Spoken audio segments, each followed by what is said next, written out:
Hello and welcome to this EURweb exclusive. I'm Steffanie Rivers and you're watching a Ready to Love interview segment. This is where you get firsthand information from cast members about the possible drama that's going on behind the scenes. And we are multicasting on several platforms. So you could be watching us on Facebook or Twitter or YouTube or any of the other platforms. So feel free to live chat with us, your questions and your comments. Now, when the seasons change from hot to cold, I lose my voice. So that excuse the raspiness. I'm not sick, but thanks for asking. I couldn't pass up the opportunity to chat with this cast member. Normally, we wait until the cast members are told you're not ready to love before we interview them. But today we're talking to a cast member who's still in the game. So welcome to the show, Sampson Daruvalla. He's coming to us from St. Louis. Welcome to the show, Sampson. What's going on? Good afternoon. All is well. I'm in Dallas, Texas, and it's still feeling like summer here. So when I travel, if you travel a lot, your body can't necessarily get used to 10 degrees difference in a couple of hours. So hope all is well with you. You're still with season 6 of Ready to Love. So where are you now? You're in St. Louis, right? Yeah, currently in St. Louis, working on a special project supporting the local suffered due to flooding in the area. St. Louis, and it's a lot of flooding, and I have a ton of awesome emergency managers that I'm leading, and it's been an awesome experience because we're doing our part to ensure that survivors of those floods, the families, those communities are rebuilding and getting back on their feet of normalcy. And by the way, I love your voice because it reminds me of a singer. So you got to work that one. If only I could sing. Hey, I'm always told me if you got 2 lips, you can sing. If you got 2 feet, you can others. Just some better than others. Right. Well, let's jump right into what people are talking about. First of all, Sampson, the bio information that is listed for you, because they list what you do. Says you're 48 and you're a life coach and a mentor. Now, what does that mean? Is that euphemism for you're a therapist? Do you get paid to deliver motivational speeches? What exactly do you do for a living, Sampson? Clear up that mystery. Yeah. So 48. I've been with the government for 18 years under Department of Homeland Security and FEMA. An awesome opportunity to serve the public, all our United States territories. I started in 2004 when Florida major hurricanes, and it changed my life.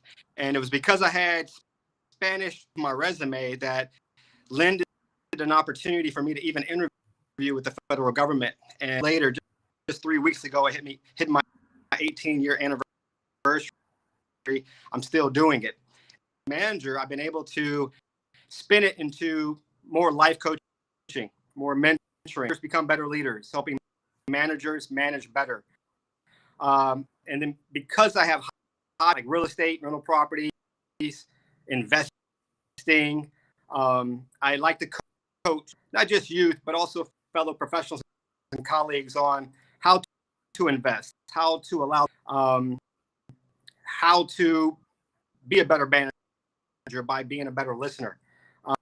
Effective communication courses, effective leadership courses, alternative body within the corporate world or government, public and private sector, dilemmas with colleagues, with superiors, with subordinates. Coaching is just an opportunity for me to share lessons learned and best practices. Actually have a better chance at retiring early. I think that's the goal that everybody should have. to 65 years of age, but how can we retire in our 40s? So, what do your coworkers and some of your supervisors think about you being on this show trying to find love? Well, a lot of elevator with no ring on my fingers would ask, "Are you single?" It was a shock to a lot of them because I didn't share with my colleagues that I was going on. My life separate, but here it is, quite blended like a smoothie. So now, do you read the reviews or the comments from viewers? Have you been into the getting feedback from people, or you try not to look at the comments about the shows? Yeah, I've been totally trying to embrace. It's been a great experience since day one. And when I'm talking about day one, when they first reached out from one of my buddies, is harassing me. But when I figured it was a legit, and I knew it was on the when I learned that was on the Oprah Winfrey Network, I said, okay. And so every step of the process, from becoming a finalist for the cast, the awesome, talented, brilliant young ladies, and some great fellas, more than I could have for. So a lot of the feedback, hearing how the audience is taking it, friends are seeing it, my colleagues, my mentees. I love all their various. It's been quite a rodeo, to say the least, being from Texas.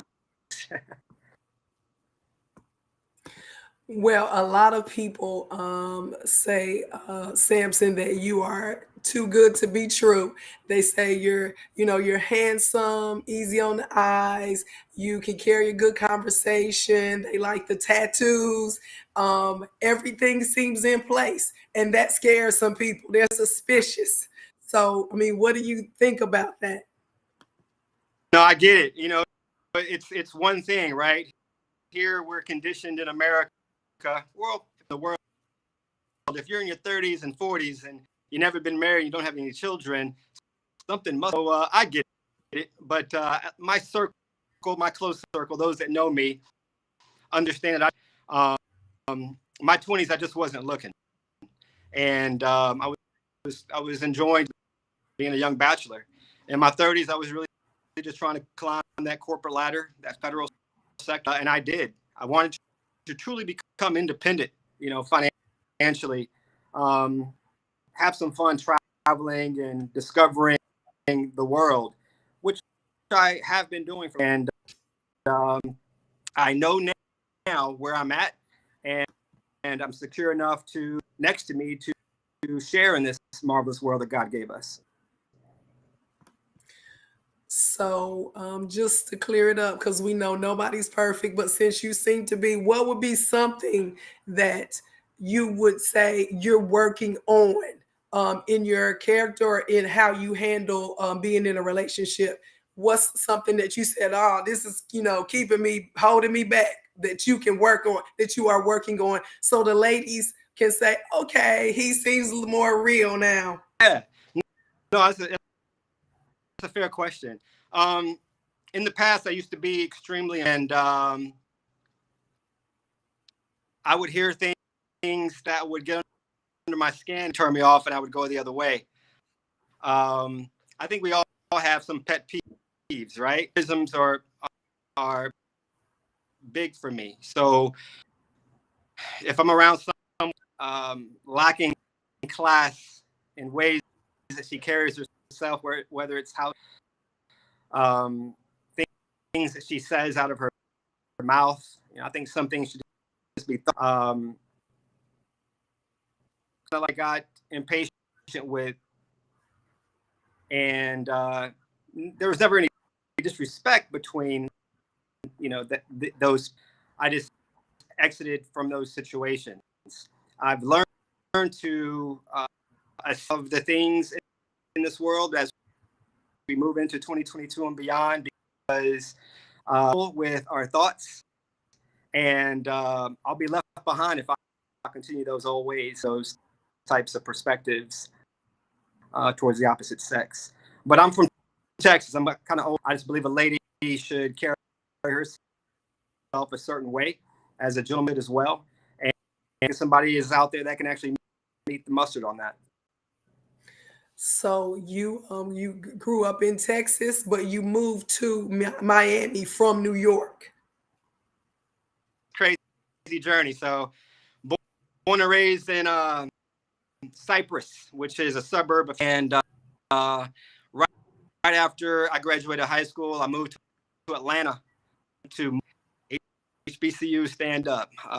Morehouse is really where I became a man. Majority of my mentors were college professors and Spelman professors. My mentors after that were within the corporate sector and then government. But after Morehouse to Houston for 1 year to teach at my alma mater, I referenced earlier in this conversation, it was a Spanish teacher that I had a crush on in high school. Attention and focus in those classes where at Morehouse. So after I went back to Texas for that 1 year, I said, I think big ups to all the teachers out there. We need y'all. We love y'all. But it wasn't getting me out of debt. Sales, marketing, public relations, and advertising. And got out of debt. Did Boston for 3 years.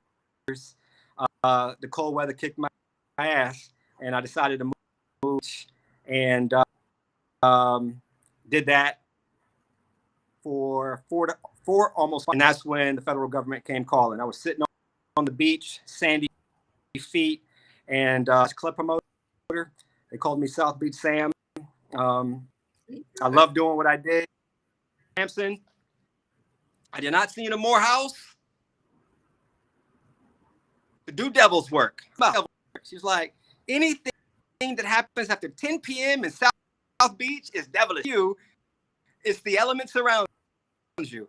And I knew exactly what she was meaning because I saw that was happening late hours there in Miami Beach with the nightlife. Wild place. And with a lot of money being moved, it was fun to help people live a happier life, getting paid to party. I mean, isn't that awesome? She had me put my resume online, and because I put it online, it's when and that's when I really started traveling throughout the U.S. I lived in almost now that I did Arizona during the pandemic. It's my 8th state that I've lived in, so this is all over. It's kind of hard to settle down with someone when you're moving as much as I do. Well, let's turn to the show. On the last episode of Ready to Love, Tommy told the guys to introduce your top draft picks to your truth teller. Now, that person, your truth teller, is somebody who's going to tell you the truth no matter what, even if it hurts. And you and some of the other guys, at least one other guy, you brought your ex-girlfriend on as your truth teller and introduced her to your top draft picks, which are Brandy and Looney and Charisses. And I put them in that order because of their names, alphabetical order. So that's the only reason why I put them in that order. So the first question I would ask you is, do you make it a habit to stay in touch with your exes? Oh, wow. I don't make it. I've been fortunate and blessed enough to have relationships in a good way, where there's a mutual understanding, because effective communication, once again, like if you give a woman the information so she can make a good decision for herself to stay or go, I think that then falls short. I just believe in upfront honesty. I am a companion. I just don't want to get married right now. and she can make that. So I've been fortunate to have some breakups that weren't heartbreaking. God for it. So if your new girlfriend, if you had a new woman in your life and she told you, "Yeah, I keep up with my ex," would that be okay with you? You'd be okay with that? Well, it's all about how you keep up. I mean, this is almost like a woman that, and she has to keep up with him to a certain degree for the sake of the children involved, right? Healthy, I can accept it, but if these content is wrong, right? So let's get to what the conversation with your ex and the prospects. Charisse jumped right in at the chance to say how great she thought you were and how ready she was to be in a relationship with someone like you. Looney was less enthusiastic about praising you as the prize, but rather she wanted to be seen as the prize in a relationship. And she said that in her confessional, Looney said Charisse was seemed a little thirsty to her by going over. She just felt like it was just falling over herself to say, "Oh, I would want to be in a relationship with Sampson." So in an earlier episode, I remember that you said you don't pursue women, rather you wait until they pursue you or show interest in you. So did something happen in your past relationships where it made you apprehensive about putting your feelings out there?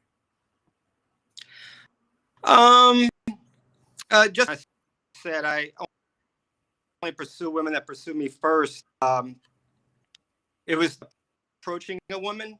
Um, it was me not spending my women that's not interested in getting to know me, right? I think a lot of men and women, there's significant, well, a potential significant other, right? Or they're playing them because they plan desires or financial favors or whatever the case may be. Had those types of experiences. So I will always pursue what I want includes a woman. And I think I missed the point of your question, however, answering that part. Summarize the Well, question. and it was just that it seemed like, and I guess in a follow-up question, it seemed like you, based on your previous comment about women pursuing you and not you pursuing them, it seemed like Looney was kind of like sitting back and saying, well, and then she said while you guys were at the dinner or the conversation, well, I want to be seen as, I want somebody to, I'm not going to pursue, I'm going to show you what I bring to the table, and then it goes from there. So it just seemed like that comment wasn't like what you would have wanted from someone that you were really interested in. Charisse's comment seemed like someone that you would be more interested in. So, and that's a comment, not necessarily a question, but I just wanted to bring out the fact that it seemed like Charisse was kind of like real anxious. So, let me ask a question. Did that make Charisse stand out more to you? It seemed like your ex-girlfriend kind of knew that's the type of woman that you would be more interested in, because she said she's a little more calm, she's more confident, and she is actually saying she wants to be with you. And she said that's what you need. So it's kind of like she knows you better, which is why she's your truth teller, I guess. Yeah. So was in the middle of four bold, brave, beautiful, enough words to start with B. But all of them again beautiful. So yes, all of my exes are, and by the way, Looney's like that, as well as Brandy, not just Charisse. In that moment, showing it, in front of them, which made me say, wow, more reserved with their feelings. And of course, I can't speak all still in this show together. But Brandy, I can't really say that much on this because, again, we're still asked to answer this. I have ex-girlfriends that have bold with their interests towards me. And do I like the boldness? Of course I do. I think most men do, Okay with a woman being reserved, conservative with her feelings, because I think actions kind of speak louder than words. In my eyes, I pick up on the heart through actions. My love language is acts of service. With that for me, so I can't say it's a one size fits all in all women, regardless of their assertiveness. Now, speaking of Brandy said that she brought up the fact to you that you giving gifts to all the women that you went out on dates with, she felt like it was more of your signature move and less sincere. At least that's how I'm putting it, how it came, what she said came across to me, that, why are you doing this for everybody? And you seemed a little agitated at that. So were you kind of agitated because they said, or I don't know if it was a voiceover where they said, how'd you feel about that? And you was like, yeah, I don't really like what she said. So yeah. So I think that I was getting a lot of these comments in this process with ladies on the journey, like, Sampson, we know that, but you're getting everybody gifts. I'm like, well, for me, these dates is if there's no one else dating, right? That there's no one else in the picture. So we're trying to be intentional and show who we are in real life. I like to bring gifts. I mean, they're small gifts. They're just tokens. The way I was raised, the way I was brought up, like no matter what the gift is, no matter how much the value is associated with that gift, just say thank you. And it's okay, I try my best to listen, to pay attention to what the ladies are doing, and to also show that I'm paying attention, because it's an investment, right? They're giving me their time. The least I can do is show that I'm paying, just complimenting their hair, their outfit, their body. I wanted to show them that men do pay attention, that we do listen, and I felt like I was getting thrown under the bus doing that. So at one point I was just like, should I be like everybody else and not? Is that what women really want? Nobody giving a gift, or do they want men to be who? So there was a little bit of frustration, but at this point, I know that gift really appreciated their gift, and some of those gifts are still growing, so I'm very thankful. So on a previous episode, I tweeted that I noticed that you had a lot of tattoos and nobody was asking you about those tattoos. And then you tweeted back, surprisingly, that they did ask you about your tattoos, but it was edited out of the show for some reason. So let's talk about it a little bit now. How many tattoos do you have, and what's the significance behind those tattoos? I think I'm up to 22, and hopefully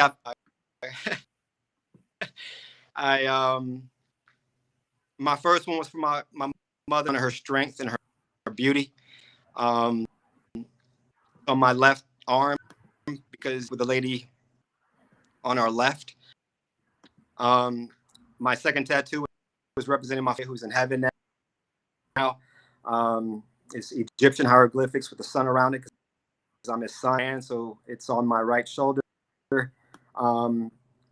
Most of my tattoos, my family, my faith in God, my passions and joys in life. Like on my abs, one is a cyclist, one's a runner, and one is a swimmer, athlete. I love competing. I love staying in shape by biking, swimming, and so it's a passion that I have in life, and I believe health is wealth, and it keeps me happy and healthy.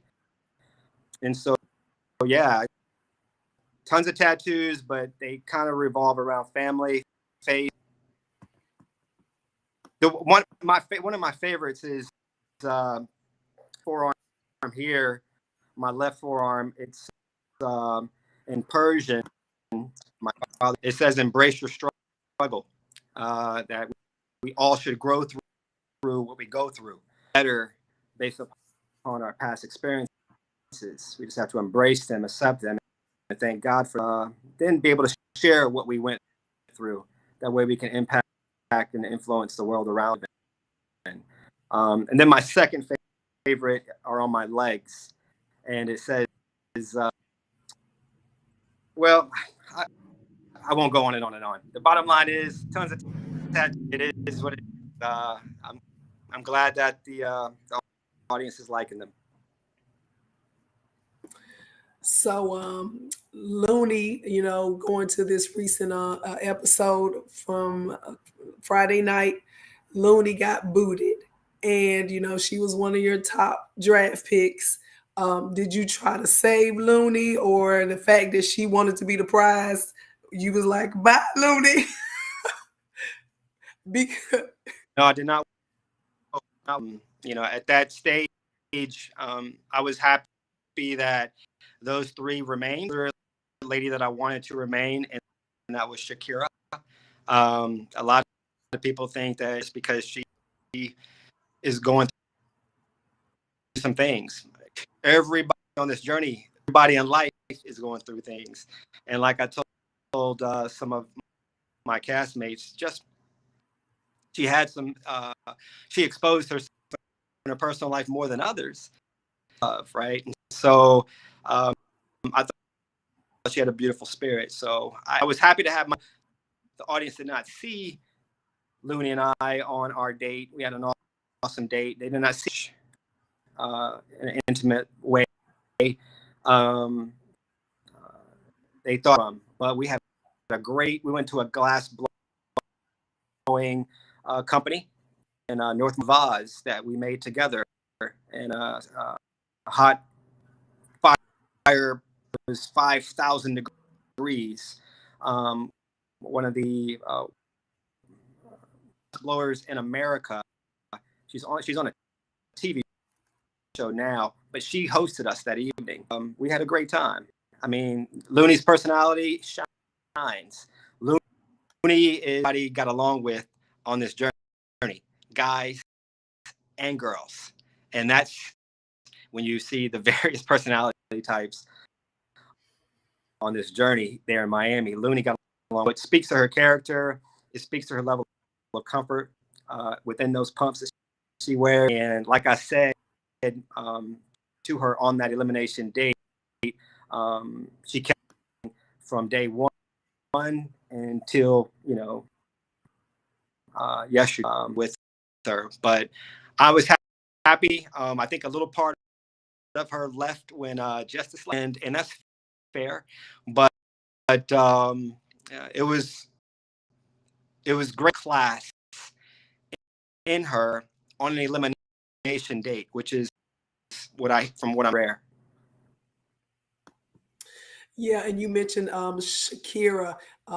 We call her Flower Child in it's the social media world because she always had a flower in her hair. So I felt the connection between you and Shakira.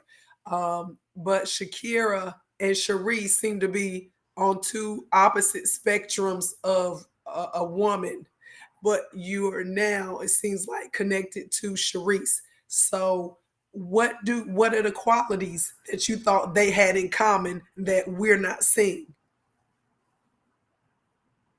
Open, vulnerable,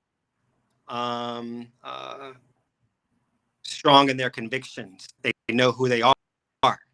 Um, some people, Charisse rubs people. There's a lot of people that love a woman that is direct like that. Prove some of her communication styles, plural, and Shakira, and that's an admirable trait. I can respect that, love that, but in a competition, it gets tricky.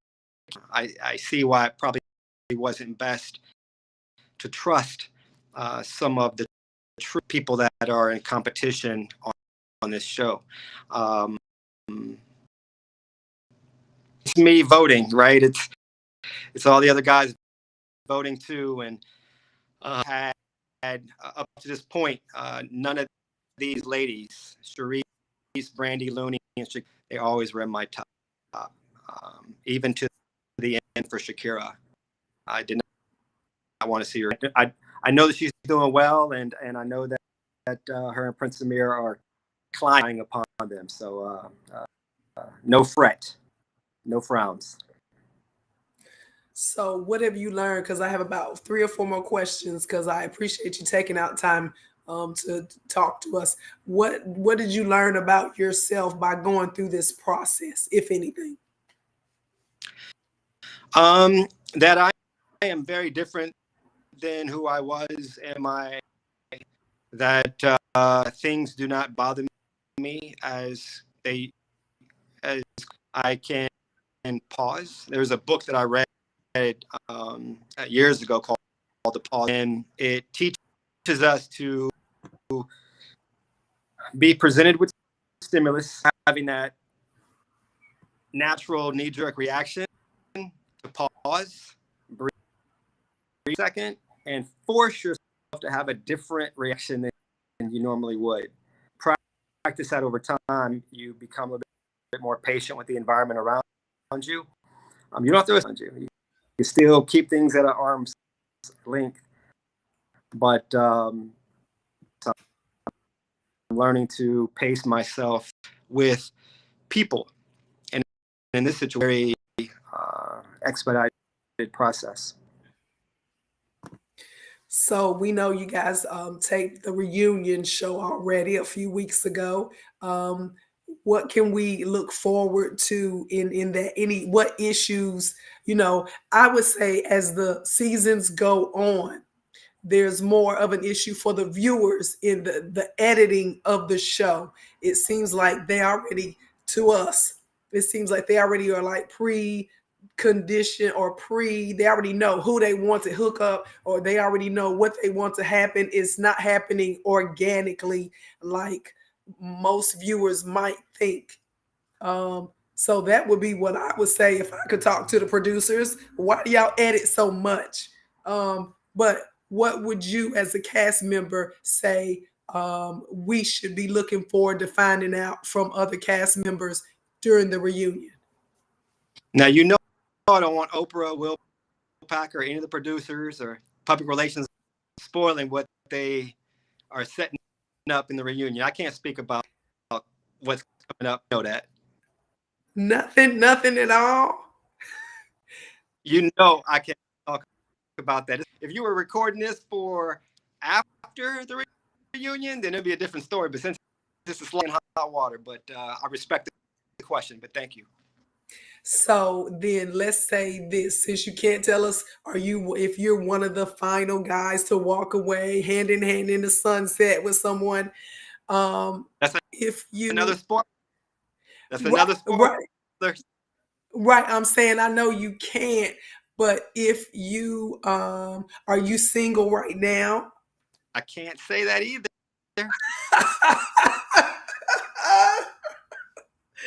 Because I was just going to say, maybe somebody wants to holler at Sampson, hit you up in the DMs or something. I'm not even into social media like that. I'm learning on the IG, but the DMs, oh my, it's was just telling one of my lady castmates today that this is wild. I never expected type of tension, especially being the oldest one on the show. You know, welcoming it. I'm taking it in stride. I'm keeping a smile.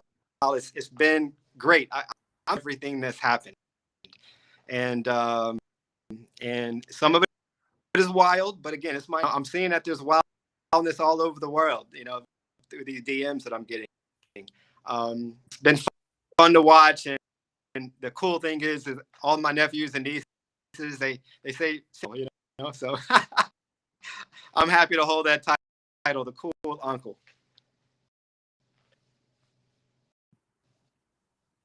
Is there anything else you want us to know that we didn't ask?